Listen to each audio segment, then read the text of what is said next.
Abantu abawererako ddala bafunye ebisago era bangi baweereddwa ebitanda mu malwaliro ag'enjawulo oluvannyuma lw'akasambattuko akabaddewo ejjinja wakati w'abawagizi ba Nuupu People Power abadde bategese okusaba wali ejjinja ku YMCA. Poliisi bwe balumbye mu kusaba wakati netandika okubakubamu amasasi ne tear gas ng'ebalanga kimu nti nno ba Nuupu ba People Power tebakkirizibwa kuba lukuŋŋaana lwonna mu jjinja, tebakkirizibwa kuba activity yonna ekolebwa ng'aba Nuupu, ng'ate ffenna tumanyi nti Nuupu kibiina kya byabufuzi kirina okwetaaya mu ggwanga n'okukola emirimu nga bwe girina okukolebwa ekibiina ky'ebyobufuzi kyonna. Naye poliisi egaanye era ne balumba ne tear gas n'amasasi ne bakubamu ne batwala nga babunamiwabo. Era abakyala bangi abadde bambadde gomesi zaabwe nga batuuludde bakubiddwa amasasi ku mitwe, ku mikono, ku magulu era nga bali malwaliro bali mu kupookya na biwundu na bisago.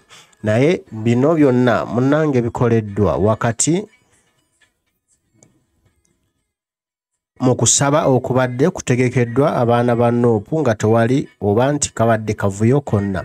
Bano nno bavumiridde ekikolwa kino ekya poliisi kyekoze okujja okubakubamu amasasi ne tear gas nga tebalina musango gwe bazzizza kubanga bo tebasobola kusaba lukusa ng'ate ekibiina kya byabufuzi era n'okusaba bwe kubanga kusaba tewali kyakesooka kusaba lukusa okugenda mu maaso n'okusaba.